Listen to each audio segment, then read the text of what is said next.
Oh hey, a gargoyle. I honestly didn't even notice him. Oh no, I knocked over the gargoyle! And you were caulking manically. That sort of tipped me off. Ernest, 20 minutes.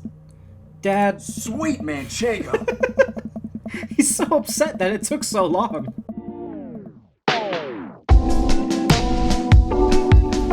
What's up everybody, my name is Jeremy and welcome back to Dream Daddy. We're currently on a date with Damien. Things aren't going the best, but they're going. We just started taking a stroll to Damien's garden, so let's go see what all he has.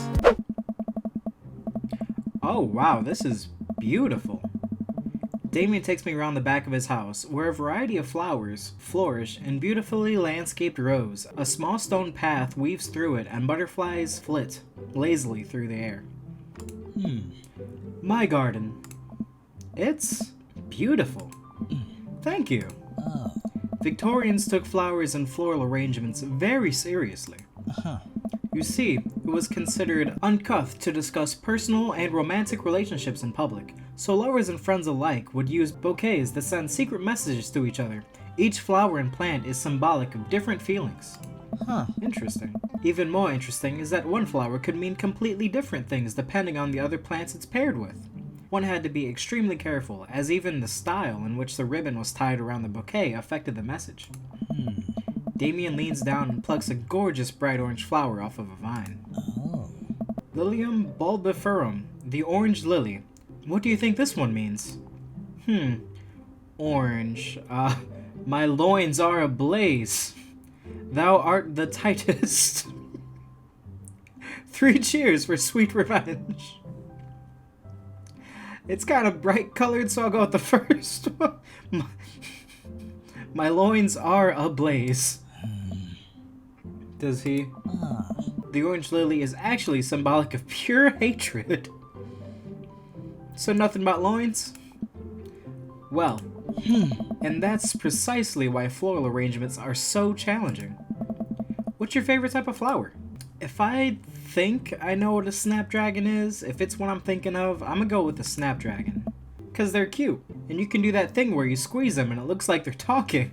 Wait a second, was I a kid in the backyard playing with flowers? Hey Mr. Flower, how's it going? Carl, for the last time, I don't like you. Quit talking to me. What a lovely choice. I'll have to remember that when I put together a bouquet for you. He would put together a bouquet for me? Nobody's ever given me a bouquet before. I gotta say, Damien is very generous. I already have a butterfly on my wall from him, and now he's planning a bouquet for me. I follow Damien down the footpath and admire more of his beautiful flowers. Suddenly, a phone rings. You have a phone? I guess that shouldn't be surprising. Oh, Pierre, will you excuse me? I must take this. He pulls a cell phone out of his pocket. I'm a little surprised it's not a rotary phone. See, that's what I meant. That's what I was talking about. Cell phone, and he writes me letters on dad book? Just doesn't really make sense. Go for it. Damien smiles and walks back to his house. I take a deep breath and enjoy the heavenly, perfumed air. What a lovely yard. This makes me wish I put a little more effort into the garden Amanda and I tried to start one time. Our watermelons grew to the size of cherry tomatoes, and then immediately died. Oh hey, a gargoyle. I honestly didn't even notice him. Oh no, I knocked over the gargoyle! Oh shit! That guard. Oh, okay, yo, fixing? No, okay, that's, this goes right there. No, it does, doesn't it? Oh, like this. No? I gotta flip it? Okay, there we go. Boom.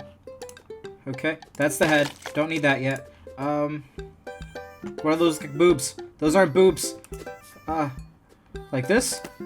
Okay, and then the head. Okay, Goal! Fixed. Sweet! No one knows. It's okay if you don't come at first. Just make sure you have something. Phew, that was a close one. Uh-oh, here comes Damien. He looks upset. Pierre, my sincerest apologies to have kept you waiting. There's an urgent matter I must attend to, so I'm afraid I must take my leave. No problem, dude. Everything alright?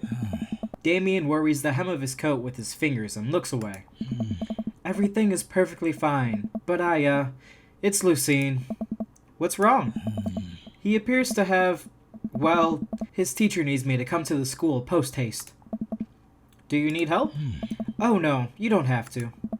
Let me come with you. Us dads gotta stick together. Huh. You're right. This is one of Lucien's more elaborate stunts. I would greatly treasure having another parent by my side. Let's go. What do you think he did? Oh, it's Hugo. Alright, Hugo, what Lucien do? Damien and I walk into school and are immediately greeted by an anxious-looking Hugo. Hey, Damien, you're here in record time. I wouldn't miss it for the world, dear friend. Wow, whatever it is, it doesn't seem like this is Hugo and Damien's first time to the My Kid is in Trouble rodeo. Huh. What is it this time? Oh. This, Damien, you have to see to believe. Damien and I fall into step behind Hugo, who leads us through the busy corridors of the school. We pass by several classes in session, and I vaguely wonder if Amanda's around. Hugo eventually ushers us into a small boiler room with a flight of rickety stairs leading down into darkness. Watch your step. Where'd this music come from? I can hear faint voices drifting up from the basement, and they don't sound happy. As I'm led into the depths of the school, I recall the antics I got into as an angsty middle schooler. At least I had enough sense to stay out of the creepy basements. Oh, of course, you're here too. Ernest, hi. We find another teacher in the boiler room tucked away in the back of the basement. With him are Lucien and Ernest, Hugo's son.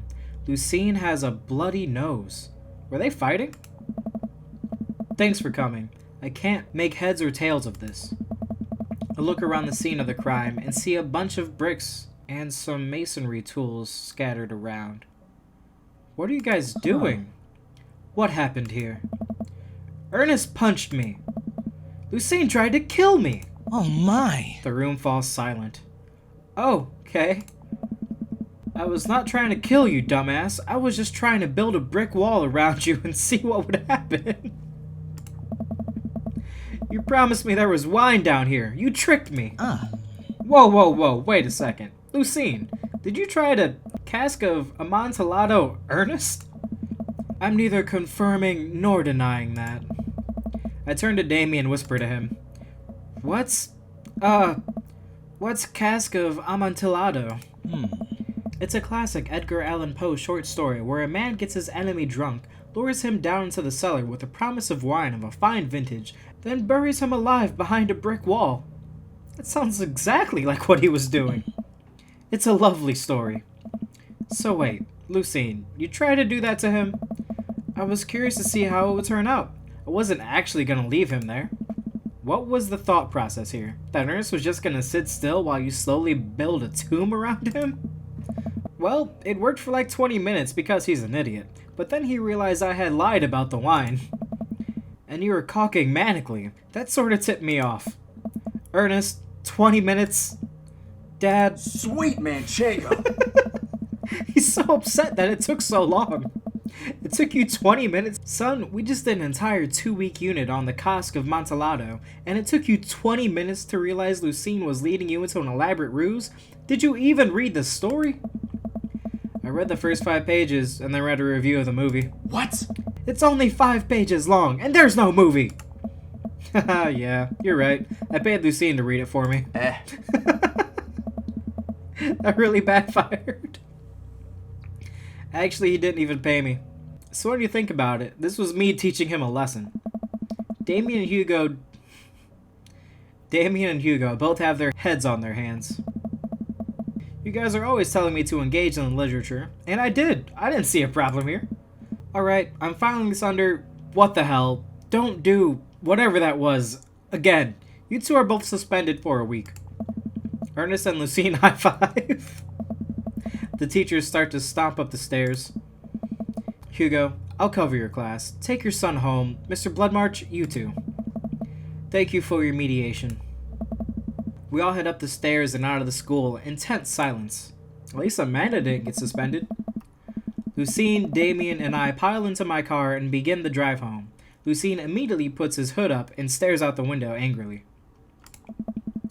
I'm not going to therapy again. Oh no. I know, son. It's entirely up to you whether or not you want to go. But I care about you, and I can see that you're struggling. So if you do decide that you would like to speak to a professional about your feelings, we can do that too. Maybe you can spend this next week looking for a summer job. I know how much you want your own car. I can't believe Damien's keeping cool. I'm impressed. Lucien, fine. Thanks for not freaking out too hard. I love you, son. Lucien continues staring out the window. Love you too. We spend the rest of the drive in relative silence. The moment we pull into the driveway, Lucien hops out of the car, slams the door, and runs inside. I didn't expect to have that conversation in front of you. He and I have a lot we need to work out. It's alright. And all things considered, Lucien's bricklaying was pretty good, so there's your silver lining. There is that, yes. He's probably just going through a phase of building brick walls around people. I really admire how you handled that. Does this kind of thing happen a lot? I'll compliment him.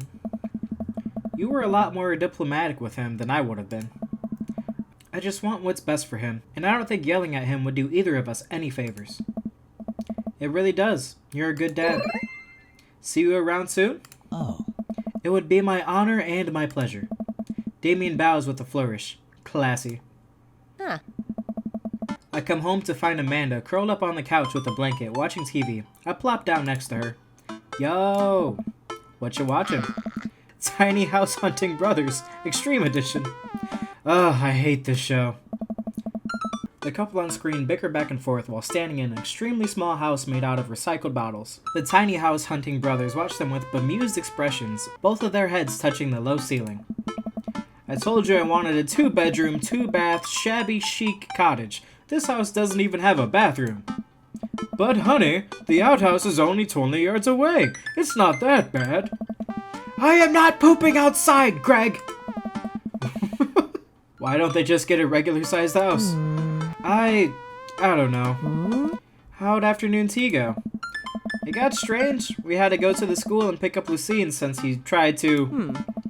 He lured Ernest down to the cellar with the promise of fine vintage and then tried to brick him into a wall, huh?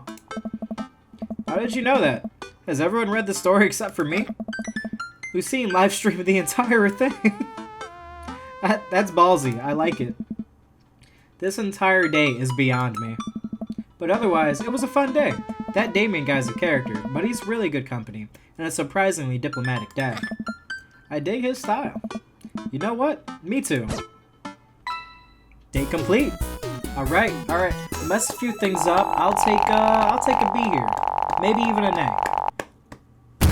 Simply Okay, works for me. marvelous. Welcome. You've got dads.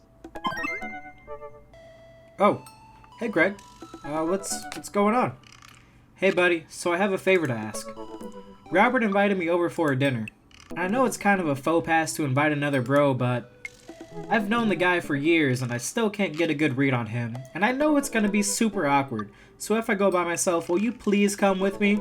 Eggs, wet forehead. He said dinner. Why are you sending me egg emojis? I love food. I especially love food that's free. And I don't know why you're so sweaty over cooking, but sure. Yeah, dude, I'm down. Thank you. I really hope that's a sweat of relief. Alright guys, that's what I'm gonna end this one. Thank you so much for watching, I really appreciate it. Have you guys ever tried to build a brick tomb around someone who's still alive? I hope not. Looks like next time we're gonna be having dinner with Craig and Robert. That should be fun. But until then, I love you guys. Take care. Peace.